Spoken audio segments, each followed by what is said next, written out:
La palabra de Dios es viva y es eficaz. Se nos presenta como una lámpara que alumbra nuestro camino. Es como un manual de instrucciones para nuestro día a día. Y a través de ella podemos descubrir y entender el plan que Dios tiene para nuestras vidas. Te invitamos a escuchar la siguiente reflexión y estamos convencidos te será de mucha bendición. Disfrútala. Hubo un hombre que dijo algo que es un poco chocante para la mentalidad actual de nuestro tiempo y de nuestra cultura. Él dijo lo siguiente: me gloriaré en mis debilidades, me gozo en mis debilidades. El mundo, ante una declaración de este tipo, se pregunta: ¿este quién es? ¿Quién es este personaje? ¿De dónde han sacado a este tipo para hacer una declaración como esta? Porque o se trata de alguien que ha perdido la cordura, que se le ha ido la cabeza. ¿Cómo que tú te gozas en tus flaquezas, en tu debilidad? ¿Cómo que te glorías y te jactas de eso? Tú o no estás bien, o vas de farol, o eres un mentiroso. O venga, quieres poner una fachada de que, bueno, de que tú te glorías, eres súper espiritual, tal, pero eso es mentira. Vas de farol. Pero hermano, las palabras del apóstol Pablo, que es el personaje que dijo esto, que siempre han sonado contraculturales, no son las palabras de alguien que ha perdido la razón, ni de alguien que va de farol, sino de alguien que ha conocido a Dios, que ha conocido y gustado el amor de Dios. Y si estas palabras son chocantes a lo largo de toda la historia de la humanidad, pues yo creo que más si caben en este tiempo que nos ha tocado vivir, ¿no? Vivimos en una cultura que es exhibicionista. Les encanta mostrar el mejor perfil, ¿no? A mí me llama la atención, especialmente los jóvenes, pero cada vez los mayores nos sumamos más a ese tipo de cosas, ¿no? Pero me llama la atención cuando se hace una foto de grupo, ¿no? Hemos terminado el campamento en verano y el último día hacemos fotos por habitaciones y todo el mundo está echándose fotos, ¿no? Y tú te das cuenta cómo la gente tiene estudiada su cara. Lo han tenido que estudiar en el espejo, eso no sale. Digo, yo no soy capaz. A mí como me pilles, pero han estudiado su cara, saben cuál es su mejor perfil, saben cómo la sonrisa le queda bien, saben marcar el hoyito, saben. Y no se te ocurra subir una foto que no salga bien. Ni se te ocurra, ¿no? ¿Por qué? Bueno, queremos exhibir nuestro mejor perfil. Ninguno quiere exhibir su defecto o su flaqueza. Claro, para esto el mundo de las redes sociales es un terreno donde esto fluye y da pie de una manera escandalosa, ¿no? De hecho, para algunos pareciera que si no publican lo que hacen o lo que viven, o como si no lo hubiesen vivido, como si no lo hubiesen disfrutado, necesitan compartirlo. Y no solamente esto, no solamente que uno intenta realzar su mejor perfil o sus virtudes, sino que a veces hasta las tunea, ¿no? Las retoca para aparentar algo que no soy. Hay algunas personas con juventud acumulada. Ay, muchas gracias. Hay algunas personas con juventud acumulada que suben fotos que tú dices, ¿a quién quiere engañar? ¿Por qué? Porque han puesto filtros y entonces le quitan un poquito de arruguita, ¿no? Algunos parecen, porque hay filtros, ¿no? Hay algunos filtros que parecen que están plastificados, ¿no? Parecen figuritas de Yadro y uno dice, te has pasado, hombre, una cosa es que disimule un poquito y otra cosa es que haga esto tan a lo bestia. Porque se ve ridículo, pero al final el corazón, lo que uno quiere hacer es presentar una imagen de lo que le gustaría. Quiere resaltar, quiere quitar aquello que ya empieza a fastidiar, porque cuando los años van pasando, pues hay marcas en la piel que dan testimonio de que la muerte está actuando en nosotros. Y entonces uno la quiere limar. Y ¿sabes? No solamente hay filtros para retocar la piel, y esto no solamente lo hacen las personas que ya tienen juventud acumulada, esto también lo hacen los jóvenes y se ponen un poquito más de aquí y se quitan un poquito más de allí, y entonces se retocan un poquito y se ponen esta sombra porque le hace más. Pero ¿sabes? También se usan filtros para retocar el alma, las heridas del alma, las arrugas del alma, y entonces uno comienza a exhibir su vida, pero solamente lo bueno, solamente las experiencias, ¿no? A veces uno comienza a subir fotos de su familia, de su matrimonio, y parece que es una vida ideal. Pero si tocas un poquito, si entras a ver el día a día, te das cuenta que está lejos de la realidad. ¿No? Muchos influencers y personas de estas, youtubers y todos estos que se mueven de una manera grande en las redes sociales, enseñan experiencias, vivencias, comparten y parece que están viviendo en el cielo ya, ¿no? Porque todo lo que muestran es... Y de repente te llega la noticia que tal influencer o que tal persona o tal conocido se quitó la vida, ¿no? Y tú miras sus redes sociales y dices, ¿cómo es posible? ¿Cómo es posible? ¿Cómo le iba? Claro, porque es una realidad que es ficticia, es apariencia. Y vivimos en esa cultura. Y vivimos en esa sociedad. Eso se impone. Pero claro, el corazón no está ahí. No está con ese brillo que tiene muchas veces nuestras fotos. En Pablo tenemos a un hombre que no solamente no usa filtros para retocarse, sino que además dice que se gloría, que se goza en sus propias debilidades.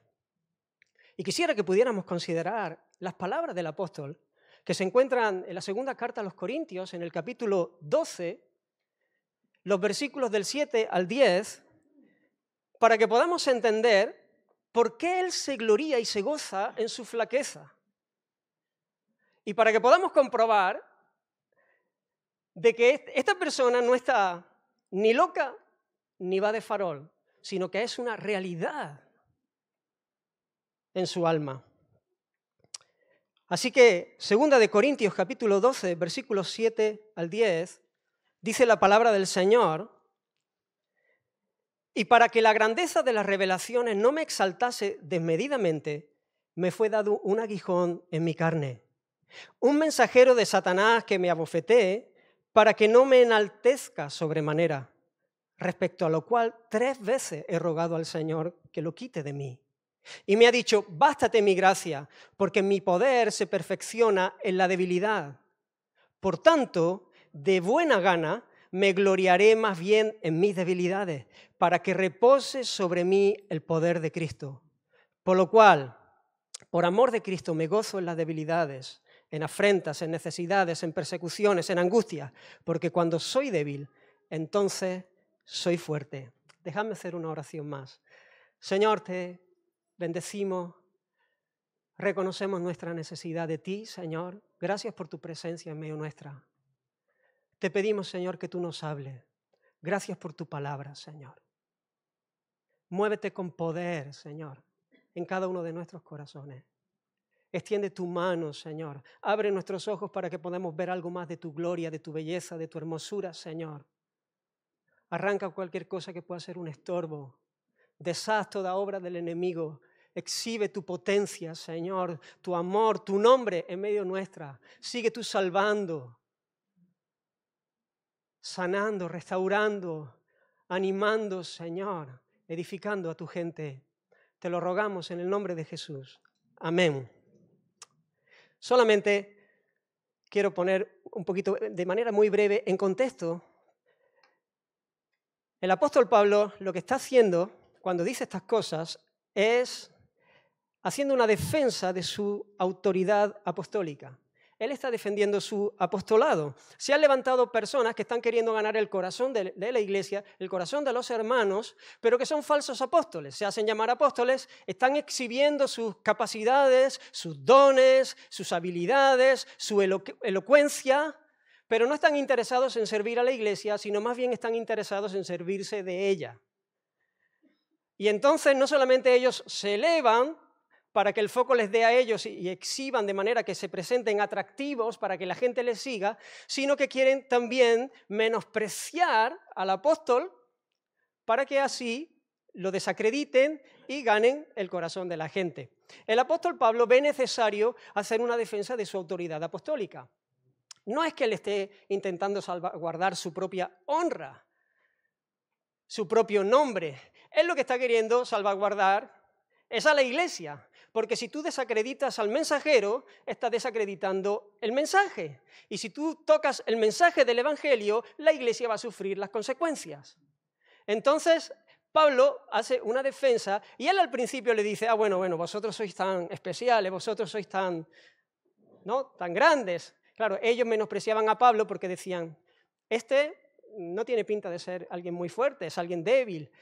Parece que Pablo no era el más elocuente. Además, él trabajaba con sus propias manos para su sustento. No vivía de su ministerio. Y eso en aquella época, en aquella mentalidad griega, claro, los grandes maestros vivían de sus discípulos. Entonces, este no tiene ni siquiera el caché para poder vivir de esto. Claro que era una estrategia del apóstol para ganar el corazón, para llevar a la gente a mirar a Cristo. Y además, el trabajo manual en aquel tiempo era como un trabajo de segunda clase, así que ellos querían menospreciarle, pero Pablo dice, vale, voy a defender mi autoridad, por amor al Señor, por amor a la gente del Señor. Y entonces les dice al principio, mira, este no es el camino que yo quisiera andar, pero toleradme un poquito de locura, ¿vale? Dejadme que se me vaya un poco la pinza, la cabeza, y ya que vosotros os jactáis de todas estas cosas, y entonces él les comienza a hablar de su currículum, de sufrimiento. Los tenéis unos versículos antes de lo que hemos leído. Claro, tú lees el historial de sufrimientos por causa del Evangelio del apóstol Pablo y es que no, te tienes que sentar, ¿no? Porque yo digo, una de las cosas que él vivió nada más sería muy complicado de vivir. Le dice, vosotros servís a Cristo, mira, por causa de Cristo, yo he sufrido todo esto. Pero es más, habláis de experiencia. El Señor me llevó a mí, al paraíso, y yo vi cosas que ni siquiera les he concedido a los hombres poderlas expresar. Y después de decir estas cosas dice, bueno, pero dejémonos, porque este no es el camino. De esto no se trata. De lo que se trata es de lo siguiente. Y entonces ahí, en ese contexto, se ubican estas palabras que el apóstol le sigue diciendo. Y en esta mañana he dividido el texto en 3 puntos que quiero tocar. Primero quiero que veamos a Pablo como un hombre que está quebrantado, un hombre que está humillado, un hombre que está herido. En segundo lugar, quiero que veamos a Pablo como un hombre que se sabe amado por Dios y por esto es que él se gloría en su flaqueza. Y en tercer lugar, quiero que veamos a Pablo como un hombre que ama a Dios y por eso se gloría en su debilidad. Así que entrando al primer punto, vemos a Pablo como un hombre quebrantado, un hombre humillado. Dice que para que la grandeza de las revelaciones no le exaltase desmedidamente, me fue dado, gracia, me fue concedido, me fue otorgado un aguijón en mi carne. El aguijón en la carne era lo siguiente, un mensajero de Satanás que me abofetee para que no me venga arriba, para que no me enaltezca sobremanera. Así que, ¿qué le fue dado? Se han hecho muchas hipótesis en cuanto al aguijón en la carne del apóstol Pablo, no voy a entrar ahí. Lo que sí podemos estar seguros es lo que la Escritura dice, que un mensajero de Satanás venía y le abofeteaba, y que esto era un quebranto para su vida. Porque ese abofeteo era humillante, era doloroso, era limitante. Y además era de una manera permanente. No era algo que estaba unos días y luego se iba. Era un quebranto constante que le limitaba, que le dolía, que le humillaba.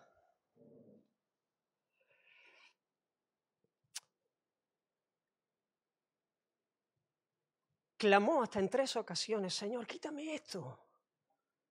Quítame. Se hace fácil ver que era algo que pesaba ahí, que dolía, quizá más que las cosas que había estado diciendo en la lista anterior de sus quebrantos, de sus sufrimientos. Y quizá no se nos especifica cuál era este aguijón, para que todos podamos identificarnos. Identificarnos con él, identificarnos con esta situación. Porque, ¿sabes? Todos, antes o después, sufrimos. Enfrentamos situaciones que nos quebrantan, que nos hieren por causa del Evangelio. Y muchas veces no respondemos como debiéramos ante el sufrimiento. Y nuestro corazón a veces se rebela y se molesta.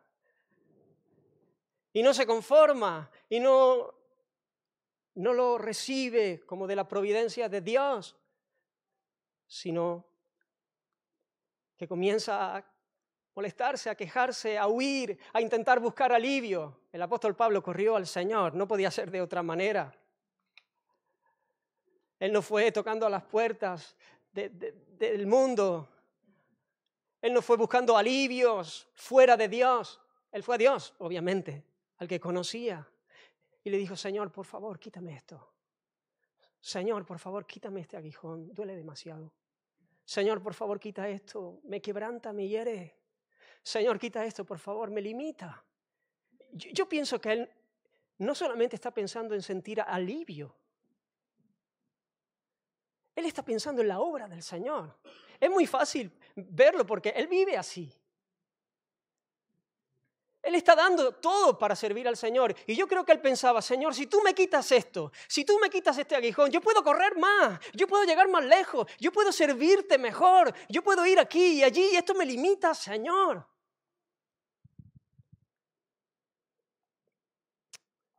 Pero Dios le habló. ¿Te emociona? Dios habla con los suyos, Dios habla con su gente.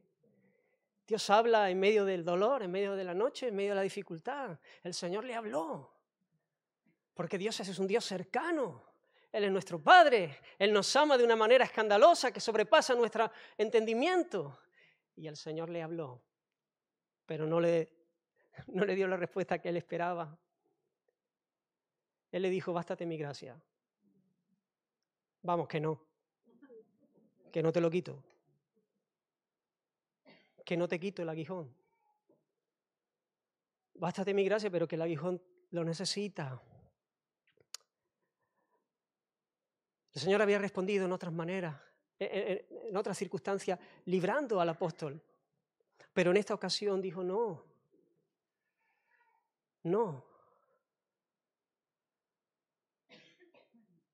Bueno, no pensemos que porque nosotros pidamos algo al Señor, el Señor nos debe hacer lo que nosotros pidamos. El Señor es soberano y el Señor sabe. La oración que prevalece es la oración que es conforme a la voluntad del Señor. Cuando nosotros oramos de acuerdo a su voluntad, entonces podemos estar convencidos que Él nos oye, y si Él nos oye, nos da las cosas que pidamos. Pero darle gracias al Señor que Él no nos da las cosas que le pedimos. Porque si Él nos diese todas las cosas que nosotros le pedimos, nuestra vida sería un caos, sería un desastre. Él nos da lo que necesitamos porque nos ama. Y en la medida que vamos siendo transformados a su imagen, y en la medida que le conocemos, y vamos siendo cada vez más parecidos a Él, en la medida que crecemos en deleitarnos en su nombre, en su belleza, en su hermosura, nuestros afectos van cambiando y entonces nuestras peticiones cada vez se ajustan más a la voluntad del Señor. Y entonces por eso el Señor concede las peticiones de aquellos que se deleitan en Él. Y necesitamos crecer de esta manera, pero el Señor no tiene por qué plegarse a nuestro capricho. Y a veces pedimos y si el Señor nos responde, hay una molestia. Descansa, porque Él sabe. Y Él va a darnos lo mejor. Así que Pablo es un hombre que está quebrantado, que está herido, que tiene un dolor, que está limitado, que ha estado clamando al Señor para que su situación cambie, pero que el Señor le ha dicho, bástate mi gracia. En segundo lugar, el apóstol Pablo no es solamente alguien que está quebrantado, es alguien que se sabe amado por Dios. Es alguien que conoce a Dios, es alguien que ha gustado el amor de Dios, que se sabe amado por Dios. Y entonces la humillación la recibe como un abrazo amoroso de su Padre. Por eso se gloría, por eso se goza. Si no, es imposible. Él entiende cuál es el origen primario del aguijón. Él entiende quién le ha concedido esto. Es claro en el texto que cuando él dice que se le ha dado como una gracia a ese aguijón, no se está refiriendo al ángel de Satanás que le abofeteaba. Se está refiriendo al Dios soberano que gobierna sobre todo, al cual nada se le escapa. Y aunque él menciona a Satanás en todo este sufrimiento, solo lo muestra como un instrumento en las manos de Dios para que su plan se cumpla en su propia vida y en la historia de la redención. No se escapa. ¿Recordáis Job? Después de haber sufrido lo que sufrió, después de que Satanás pidió permiso para herirlo, diciendo, claro, no te va a servir Job, le decía a Dios, ¿no? Pues si lo tienes llenito de bendiciones, si lo tienes cuidadito y mimado, si lo tienes que quitarle cosas, verás tú cómo te maldice. Y Dios le dijo, ahí, le dio permiso para que lo tocase. Y el diablo hizo estragos y perdió a sus hijos y sus bienes. ¿No? El texto es demoledor, ¿no? Dice que salía un criado de darle una mala noticia y mientras uno salía entraba otro y otra mala noticia y salía otro y entraba otro y otra mala noticia y... Me imagino a Job desbordado, roto. Pero ¿sabe lo que Job dijo? Jehová dio, Jehová quitó. Sea el nombre de Jehová bendito. ¿Ves? Él no se quedó mirando al último eslabón de la cadena. Él no se quedó mirando a quien le infringía el daño, la última mano que tocaba sus bienes.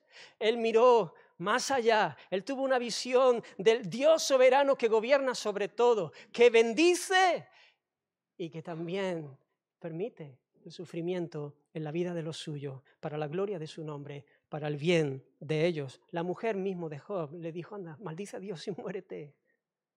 Maldice a Dios y muérete. Vas a bendecir al Señor con todo lo que te ha pasado. ¿Sabes lo que le dijo Job? Como suele hablar cualquiera de las mujeres fatuas, sin entendimiento, has hablado. ¿Qué? ¿Recibiremos de Dios el bien y el mal no lo recibiremos? En todo esto, dice la Escritura, no pecó Job con sus labios. Entendió que el Señor da, que el Señor quita. Muchas veces nosotros estamos sufriendo diferentes circunstancias y nos quedamos mirando solamente al último eslabón, al que nos infringe el golpe, y perdemos de vista la lucha espiritual, la batalla de la fe, y perdemos de vista al Dios soberano que gobierna sobre todo. Y nos enfrascamos en esa pelea y perdemos el gozo y la paz. Necesitamos que el Señor abra nuestros ojos para que podamos verle como el soberano. ¿Recordáis José? Otro experimentado en quebranto, otro que sufrió bien. Sus hermanos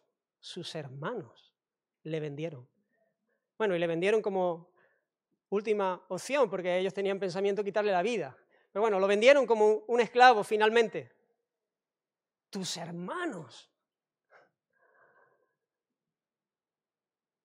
Y fue llevado esclavo y después de un largo camino, de sufrimiento, de pruebas, de tratos del Señor con José. Finalmente Dios lo prosperó y fue el segundo en Egipto.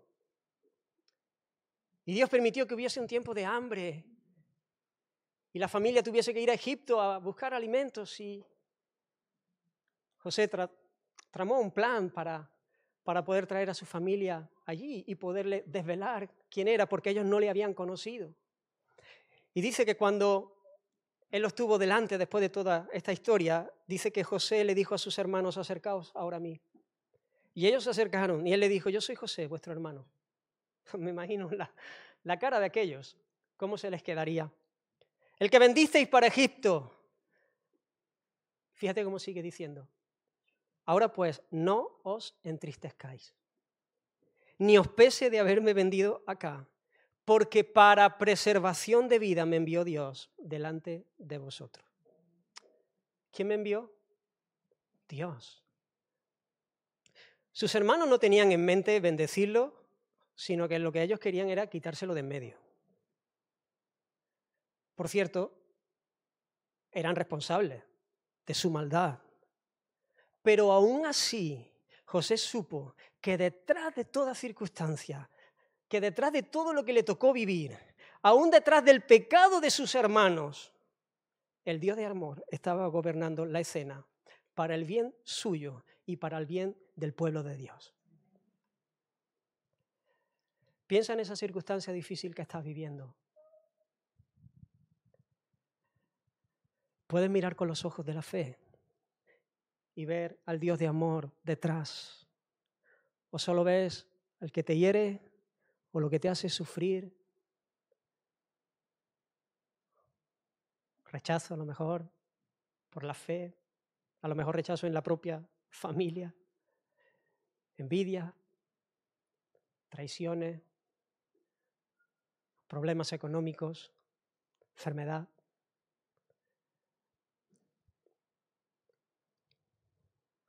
El hecho de saber que Dios está detrás de cada sufrimiento trae consuelo a nuestro corazón. El apóstol entendió esto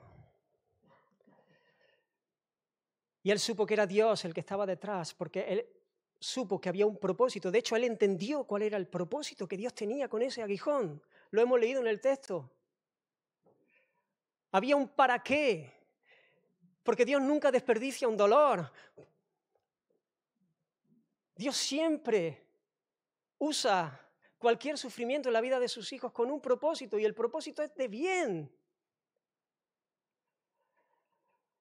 El propósito en la vida del apóstol es que él se mantuviera en humildad, para que él no se viniese arriba, para que él no, a través de las muchas revelaciones y experiencias que el Señor le había dado y la posición que le había dado, no se creyese él, intentase buscar el foco hacia él, sino que permaneciese humilde. Él lo entendió. El mensajero de Satanás al final le estaba haciendo un favor para quebrantarlo y para que permaneciese humilde delante del Señor y delante de sus hermanos, que no cediese a la tentación de jactarse, de vanagloriarse, y entonces esto le hiciese tropezar y fuese descalificado. Aquí se ve con claridad que el mensajero de Satanás está contribuyendo al propósito de Dios, porque el mensajero de Satanás, si supiese que su contribución iba a ser para la humildad del apóstol, estoy seguro que hubiese preferido no abofetearle y que se hubiese enorgullecido. Pero Dios está en control. Y el poder de Satanás está restringido en la vida de sus hijos, de manera que el propósito del permiso siempre tiene que ver con nuestro bien, siempre tiene que ver con nuestra salvación, siempre tiene que ver con nuestra santificación. El apóstol Pablo, escribiendo a los romanos, dice que sabemos esto, que a los que aman a Dios, todas las cosas le ayudan a bien. Hermanos, esta palabra es verdad y esta palabra es definitiva. Si nosotros creemos esto de todo corazón, hermanos, nosotros vamos a tener paz en medio de cualquier circunstancia. Nosotros vamos a poder gozarnos en medio de la noche. Nosotros vamos a poder celebrar el amor de Dios. Vivamos lo que nos toque vivir. en la providencia de Dios, y vamos a poder levantar nuestras manos en la noche y vamos a poder celebrar su nombre, que es sobre todo nombre. ¿Te lo crees, hermano? ¿Lo crees? A veces nos hacemos un lío con estos versículos porque no entendemos cuál es el bien. Pensamos, a los que aman a Dios todas las cosas ayudan a bien, y entonces yo digo, ¿y esto a mí cómo me ayuda para bien? Y no me cuadra las cosas y no entiendo porque estoy pensando en el bien, como que me vaya la vida bien, que tenga una vida más o menos, bueno, ahí que vaya tirando, que tenga salud, que no tenga grandes problemas en la casa, con un matrimonio más o menos bien. Como el mundo entiende el bien, que me vaya bien. Pero de eso no está hablando. El bien tiene que ver con nuestra salvación. Tiene que ver con nuestra santificación. Y por eso el Señor le regala un aguijón a Pablo. Para su bien. Para hacerlo más parecido a Cristo. Para salvarlo del orgullo. Para salvarlo del pecado. Hermano, si tú crees esto de verdad, te vas a gozar en medio de cualquier circunstancia. Y esto no quita que uno sufre.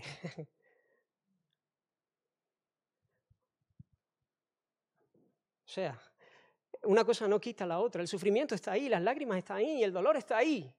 Pero acompañado con eso está el gozo de saber el amor de Dios, la alegría de saber que el Señor está trabajando en nuestros corazones para su gloria y para nuestra alegría eterna, porque aquí estamos un rato, hermano. Hay un futuro, hay una esperanza para su pueblo, hay una eternidad de deleite en la presencia de nuestro Dios.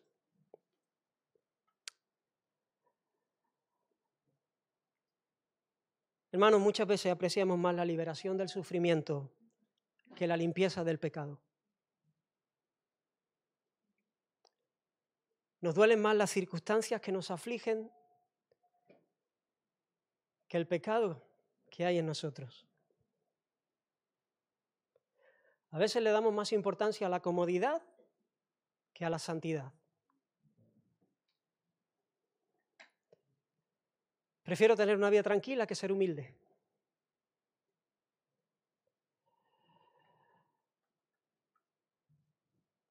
Pero hermano, el Señor nos escogió para que fuésemos santos. Santidad es igual a conformidad a la imagen de Cristo. Santidad es igual a el orden de los afectos. Y santidad es igual a alegría. En el cielo seremos completamente dichosos, seremos completamente santos. Estaremos delante de nuestro Dios y estaremos con los afectos bien ordenados. No habrá rivales, le serviremos sin rivales. ¿Qué aprecias más tú? Piénsalo en serio. Mírate cómo vives. Porque a veces pensamos de una manera intelectual, pero luego nuestras vidas dicen otra cosa. ¿Qué aprecias tú más de verdad? ¿La santidad? ¿La comodidad? ¿Las cosas del aquí y del ahora? ¿Lo que tiene que ver con la eternidad?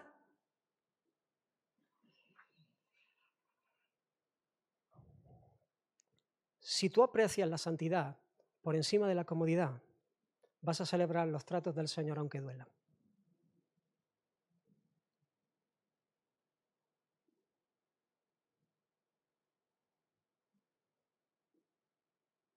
Los vas a apreciar. Y cuando el apóstol oró al Señor y le pidió hasta en 3 ocasiones que le quitase ese aguijón, el Señor le dio una respuesta que también te la da a ti hoy. El Señor le dijo, te baste mi gracia, bástate mi gracia. Porque mi poder se perfecciona en tu debilidad. Hermanos, hay gracia suficiente, hay caudal suficiente. Hay caudal inagotable para vivir como Dios quiere en medio de cualquier circunstancia.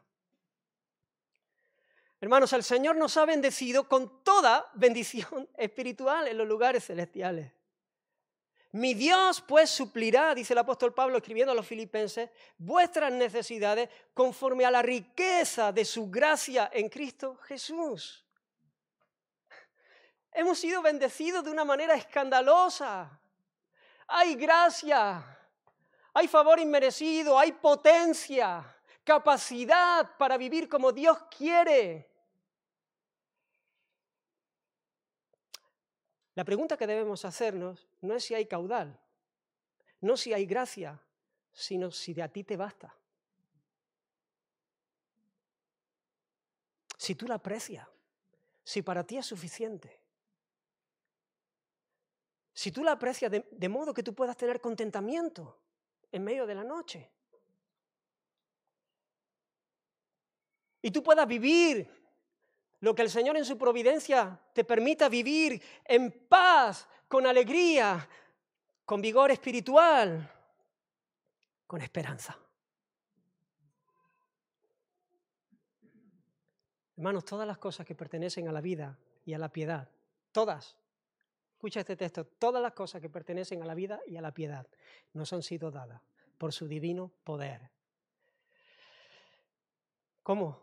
Mediante el conocimiento de aquel que nos llamó por su gloria y excelencia. El salmista lo dijo de esta manera: cuán preciosa, oh Dios, es tu misericordia. Por eso los hijos de los hombres se amparan bajo la sombra de tus alas. Fíjate cómo sigue. Serán completamente saciados de la grosura de tu casa, de lo mejor de tu casa. Y tú los abrevarás del torrente de tus delicias. ¿Por qué? Fíjate cómo sigue. Porque contigo está el manantial de la vida. Y en tu luz veremos la luz. ¿Sabes? El Señor nos ha dejado una caja de herramientas para que nosotros nos busquemos la vida y podamos salir adelante en este mundo viviendo una vida cristiana. No. El Señor nos ha dejado algo. El Señor se nos ha dado. El Señor se nos ha donado.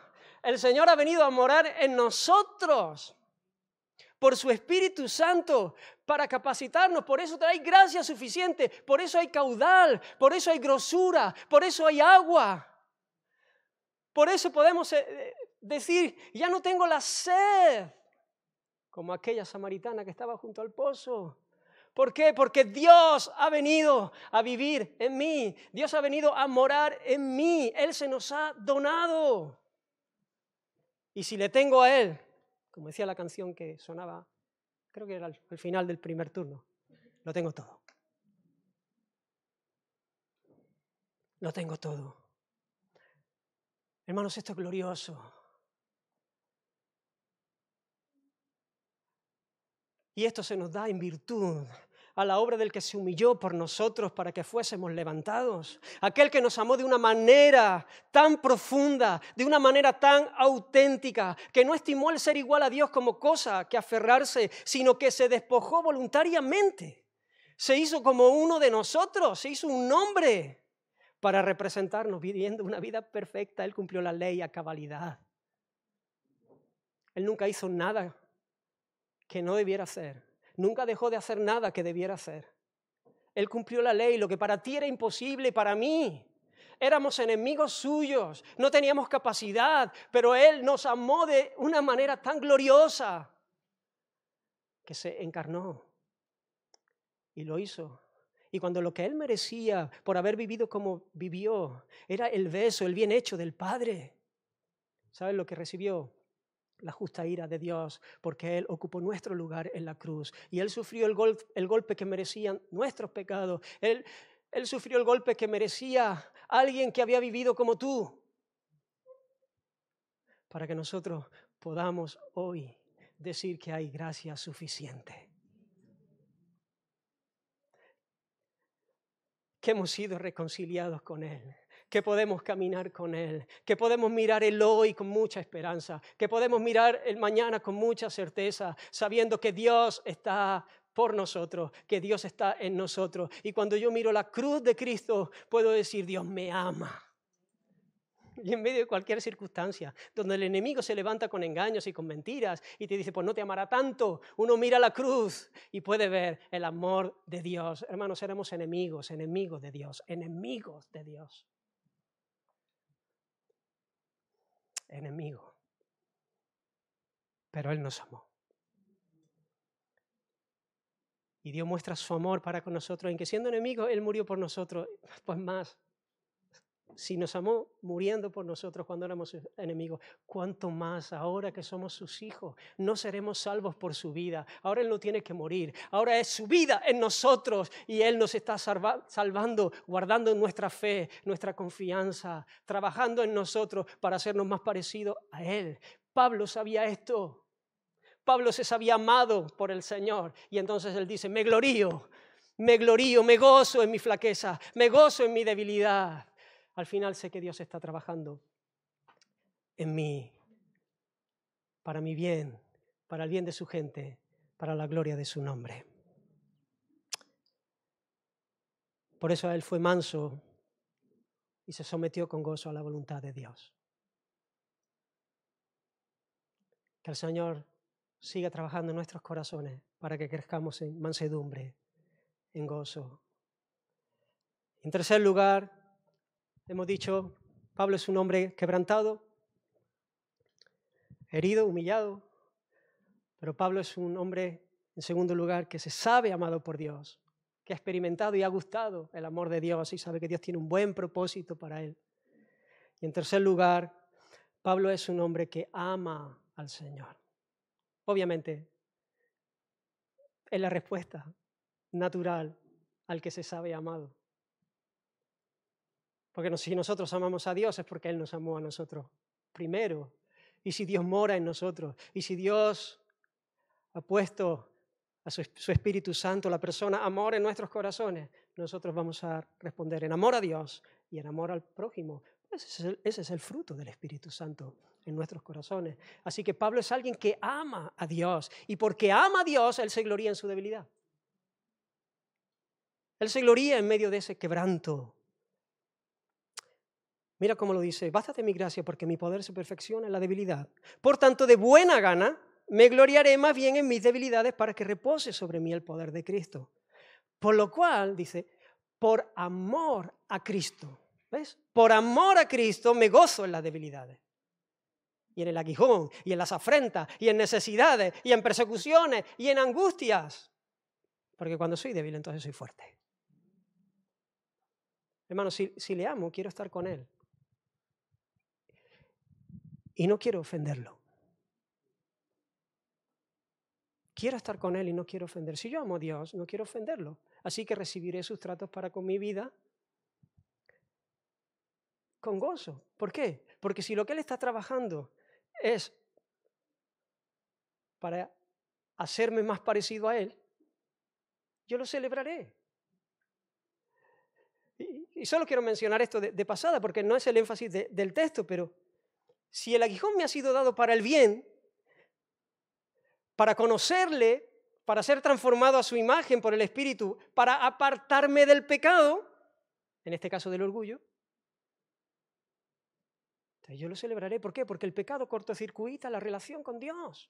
Cuando pecamos, cuando resistimos al Espíritu Santo, cuando dejamos que haya pecado en nuestra vida, ¿qué pasa? El Espíritu Santo se entristece, que mora en nosotros. Cuando el Espíritu Santo se entristece, Él no nos abandona, Él no nos deja, pero Él sí limita su influencia. De repente te das cuenta que tú ya no te gozas como te gozabas. Te das cuenta que la Biblia se te hace difícil, más difícil de leer. Te das cuenta que ya el alma no te tira, va arrastrando los pies. Las reuniones se te hacen eternas. No te digo las de oración. Claro, pero si yo amo al Señor y yo quiero estar con Él y yo quiero estar en comunión con Él, yo aprecio el aguijón porque me va a quitar lo que me cortocircuita esa relación y voy a poder caminar cerca disfrutando de su presencia. Yo voy a estar queriendo, Señor, trata conmigo, arranca, purifícame. Y cuando tropezamos, que todos tropezamos y vamos a tropezar de este lado de la eternidad, porque estamos en ese proceso, el Espíritu Santo trae una tristeza a nuestro corazón, que es una tristeza suya, según Dios, para que vayamos en arrepentimiento y en fe. Y Él nos levanta y seguimos caminando. Entonces, si yo le amo, quiero estos tratos conmigo. Porque voy a disfrutarle más, porque voy a gustarle más, porque Él no merece que yo le traicione, porque el pecado es algo muy grave. El pecado es una traición a Dios, de una dimensión que se nos escapa a nuestra razón. Y yo voy a decir, Señor, yo no quiero. Mira, aquí es donde nosotros vamos a encontrar más vigor para luchar contra el pecado. A veces nos enfocamos en el pecado y nos enfocamos en el pecado y así no se lucha contra el pecado. El pecado se combate con una pasión más grande. Hasta que no hay una pasión mayor que la pasión que tenemos por el pecado, no vencemos, estamos luchando ahí y no podemos. Necesitamos ver a Dios y apreciarle. Para mí el vigor mayor que encontramos para vencer es el amor de Dios, es ver al Señor. ¿Cómo, Señor, voy a hacer yo esto? ¿Cómo te voy a hacer esto a ti? ¿Cómo voy a traicionar yo un amor tan grande? Pablo es alguien que ama al Señor y entonces celebra este trato. Pero en segundo lugar, y este es el énfasis del pasaje y donde quiero poner el acento, si yo amo al Señor, yo quiero que Él sea visto. Yo quiero que Él sea admirado. Yo quiero que Él sea el aplaudido. Yo quiero que Él sea el reconocido. Y además, si amo a la gente, también quiero lo mismo. Porque lo que la gente necesita es ver al Señor. Porque esa es la vida eterna. Esa es la salvación. Conocer a Dios. Es el poder de Dios el que se perfecciona en mi debilidad. Así que yo ya no estoy tan interesado en mostrar mi potencia, mi poder, porque ese no salva a nadie. Porque eso, ¿qué gana la gente con verme a mí? Tienen que ver a Cristo. Él es el que tiene que ser visto. ¿Saben? Muchas veces nosotros vemos las flaquezas, nuestras limitaciones, como un obstáculo que nos impide que Dios nos use. A veces incluso no queremos involucrarnos en el servicio al Señor en medio de la congregación, porque vemos nuestras incapacidades, vemos que no nos vemos quizá a la altura. Pero esto nos pasa porque tenemos la tendencia de confiar en nosotros mismos. ¿Pero quién te ha dicho que tienes que hacerlo tú solo? ¿Quién te ha dicho que tienes que hacerlo con tu fuerza? El verdadero problema no es nuestra debilidad. El verdadero problema es la autoconfianza. El problema es que nos sentimos muchas veces autosuficientes y ese es el problema. Y por eso el Señor en ocasiones nos permite vivir experiencias que nos mueven el suelo, que nos dejan tambaleando. Como relata el mismo apóstol en esta misma carta, en el capítulo 1, le dice Pablo a los hermanos corintios, no queremos que ignoréis acerca de nuestra tribulación que nos sobrevino en Asia, pues fuimos abrumados sobremanera más allá de nuestra fuerza, dice. De tal modo que perdimos la esperanza de conservar la vida. Pensamos que era el final. Dice, pero tuvimos sentencia de muerte para que no confiásemos en nosotros mismos. Ahí te dice el propósito de la prueba. El Señor nos regaló una experiencia que perdimos la esperanza de conservar la vida con el propósito de que no pusiésemos nuestra confianza en nosotros mismos, sino en Dios, que resucita a los muertos, el cual nos libró y nos libra. Cuando soy débil, hermano, entonces soy fuerte. Cuando soy consciente de mi debilidad, entonces verdaderamente soy fuerte. ¿Por qué? Porque esa conciencia, esa realidad me llevará a acudir a Dios, me llevará a vivir en dependencia de Dios, me llevará a caminar en confianza a Él, a su palabra, queriendo andar en sus caminos. Esperaré su socorro, esperaré en sus promesas, caminaré en su verdad. Cuando soy fuerte y me creo capaz, pues nada, no tengo que tener tantas cosas en cuenta, voy tirando. Y entonces descubro que realmente soy débil, que echando de mano de mis recursos no puedo hacer nada. El Señor Jesús lo dijo. Separado de mí, no dijo pocas cosas. No dijo, bueno, algunas cosillas. No, nada, hermano. En el reino de Dios, nada podemos hacer separado de Él. Nada, en nada. Así que el Señor, en sus tratos amorosos con nuestras vidas, nos regala momentos donde quebranta nuestra confianza en nosotros mismos, quebranta toda falsa ilusión de creernos alguien. Y estos tratos son difíciles, son dolorosos, pero son imprescindibles, son necesarios. Y debemos decirle, Señor, qué bueno eres, qué sabio eres. Moisés tenía aproximadamente 40 años cuando, después de haber crecido en palacio de Faraón, como un hijo de la hija de Faraón, él mata a un egipcio que está maltratando a un hebreo. Él sabía cuál era su pueblo. Y dice la Escritura, en Hechos capítulo 7, que él pensó que el pueblo iba a creer que él era el libertador. Pues mala noticia, el pueblo no creyó eso. Se le complicó la vida al punto que tuvo que salir corriendo, tuvo que salir huyendo. ¿Por qué? Mi pregunta es, ¿era el libertador que Dios había escogido? Sí lo era. Pero tenía que aprender una lección, porque él se creía que en su propia capacidad, en su propia fuerza iba a poder hacer eso. Pero Dios le regaló 40 años en el desierto para poder entender que no se trata de él, que no es por su propia fuerza y que no es como él quiere hacer las cosas, sino que hay un Dios que gobierna, que ese es el pueblo de Dios y que las cosas se hacen como Dios quiere. Así que le regaló un desierto de 40 años y cuando el Señor se le manifestó en aquella zarza ardiendo que no se consumía, Moisés dijo, ¿yo? ¿Quién soy yo? ¿Quién soy yo? Ya no era este hombre venido arriba. Es más, Dios le dijo, ¿qué tiene en tu mano? Un palo, una vara, tira al suelo.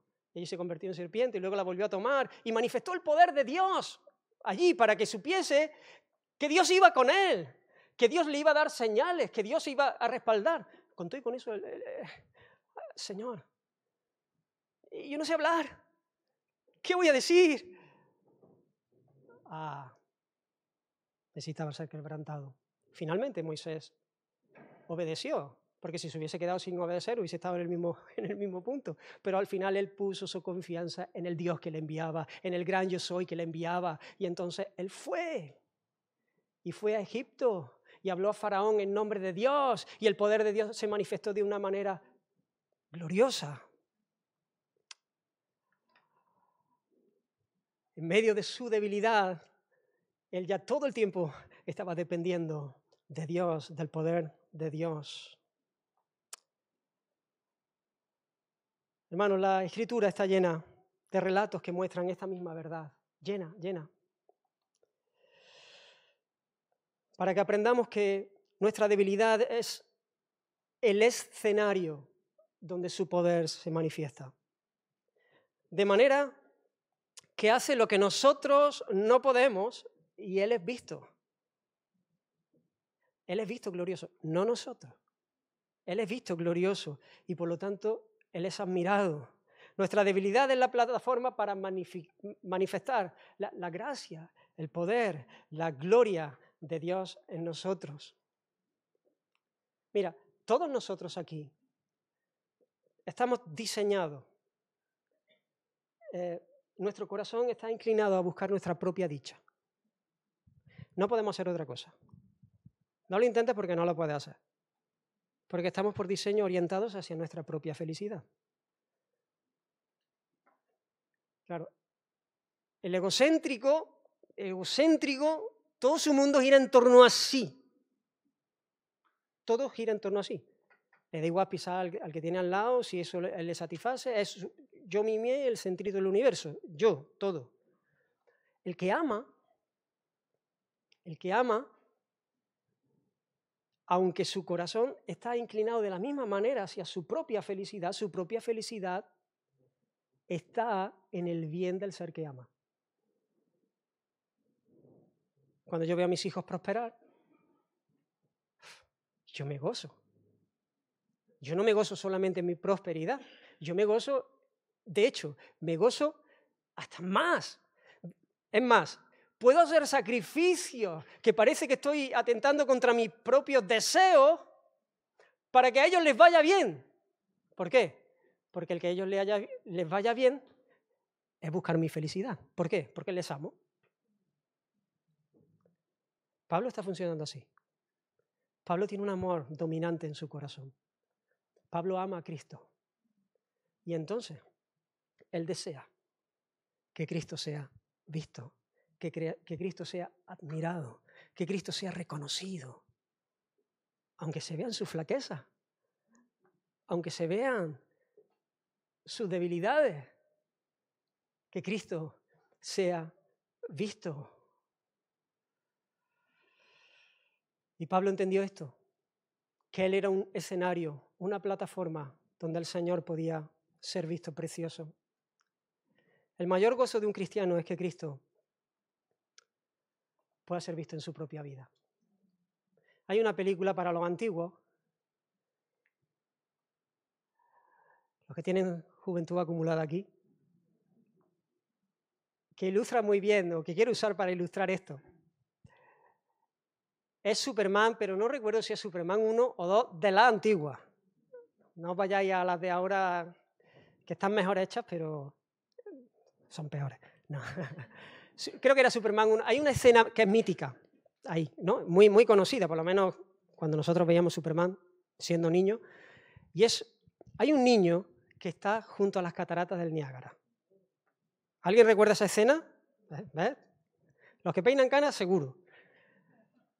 Hay un niño que está lleno de gente allí viendo el espectáculo de las cataratas del Niágara. Claro, la escena es abrumadora, es un espectáculo de la naturaleza que refleja la gloria de Dios. Pero bueno, ahí está este niño que se le despista de los padres, pero los padres están absortos y el nene está jugando ahí en la barandilla, que si me subo, que si esto. Uno está viendo Superman y ya sabe lo que va a pasar. Claro, es Superman, tú dices, el niño se cae. Pues efectivamente, el niño se cae. El niño se cae y en un momento toda la gente allí, los que estamos viendo, no estamos nerviosos ni nada, porque sabemos qué película estamos viendo. Pero todos allí están angustiados. Imagínate los padres, imagínate el niño, de repente cae al vacío, una catarata inmensa. El niño, no, la ley de la gravedad, insalvable.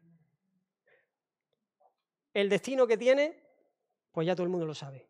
Allí nadie puede hacer nada. El niño no puede salvar su propia vida. El niño no tiene alas, el niño no tiene la capa de Superman, el niño no tiene la capacidad de salvarse a sí mismo, el niño va a matarse. Pero los que están allí tampoco, porque si saltan, ¿qué? Pues 2 que se matan. Pero de repente, allí hay una cabina cerca, Superman se cambia, ya sale, ¿no? Y cuando el niño va a estrellar su cuerpo y a morir, entonces Superman lo coge. Y sube entre esa escena llena de... espectacular, ¿no? Con el agua de las cataratas y llega y se planta delante de los padres y pone al niño junto a los padres, ¿no? Y allí todo el mundo está asombrado. Todo el mundo está perplejo. De repente, el asombro de las cataratas del Niágara se ha quedado en nada. Ya la gente está mucho más asombrado que ante el espectáculo de la naturaleza. Ahora hay un espectáculo mayor. Hay un tipo allí con una capa roja, vestido de azul, con los calzoncillos por fuera, que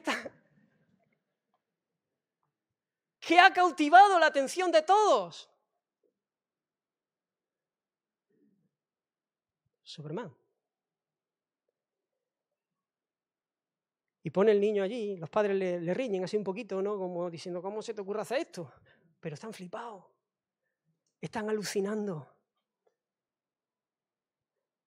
De eso se trata. Ese niño fue un escenario donde que fue usado para manifestar la gloria de otro. ¿Os imagináis al nene allí? ¿Habéis visto mi capacidad? Esto no lo hace cualquiera.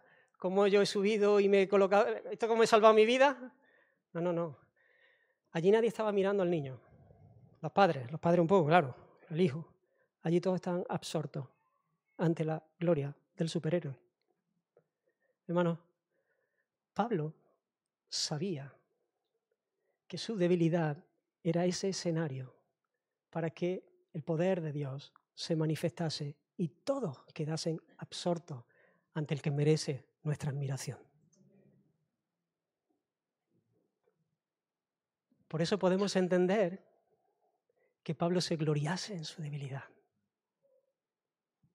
que se gozase en su flaqueza, porque él se sabía amado por el Señor y porque él amaba al Señor. Y entonces él dijo, gracias Señor por este aguijón, porque está haciendo esto posible en mi vida. Y quiero terminar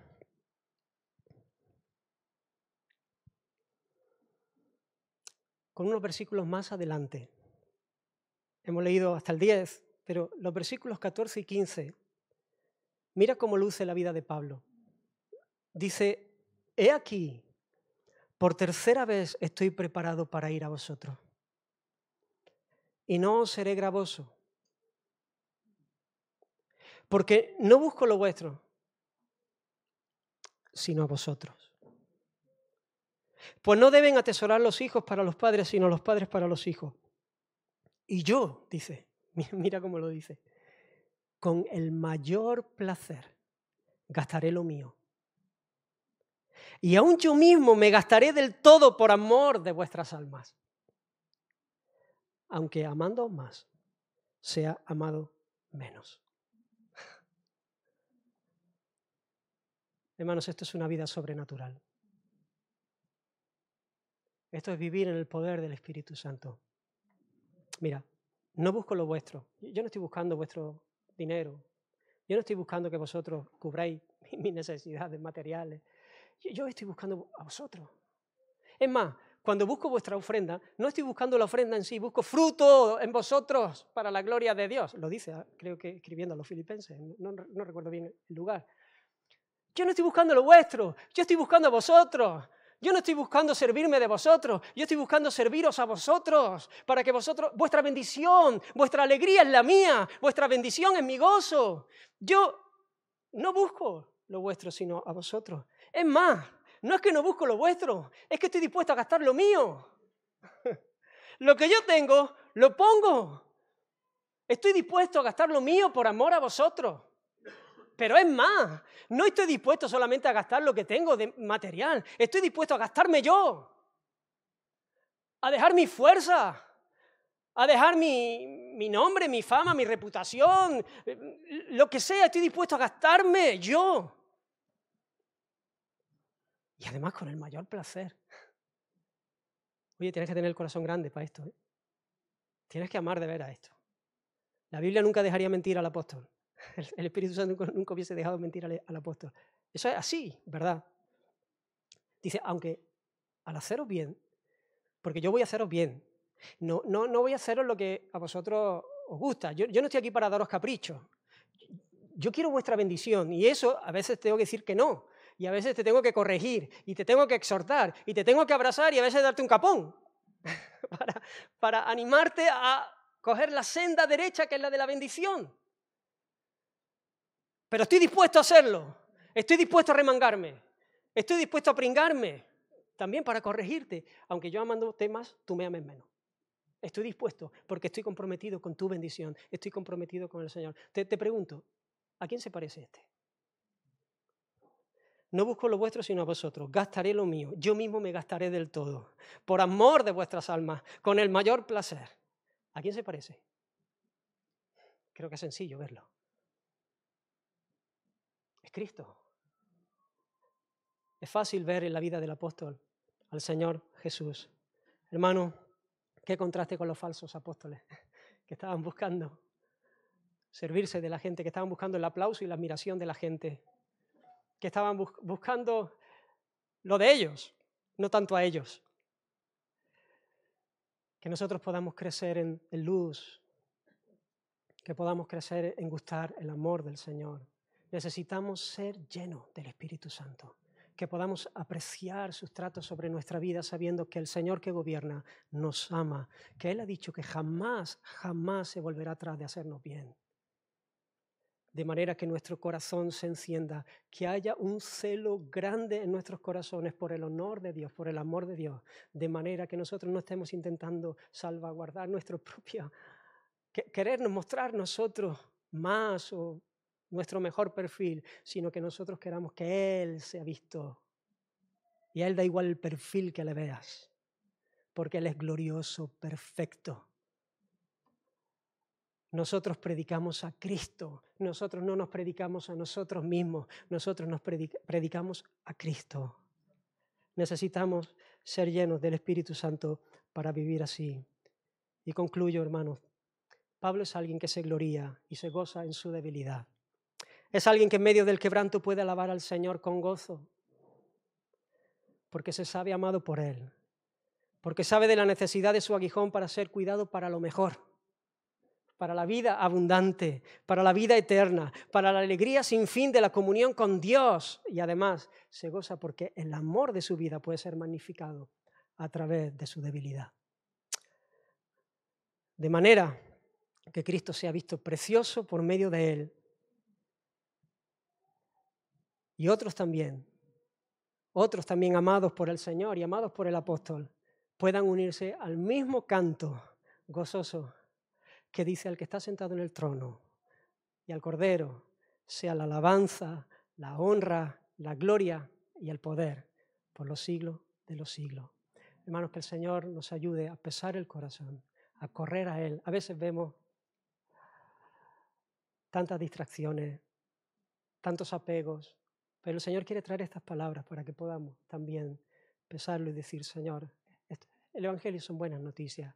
El Señor quiere llevarnos a crecer en amor por Él, en semejanza a Cristo, y que podamos nosotros correr como corrió el apóstol también.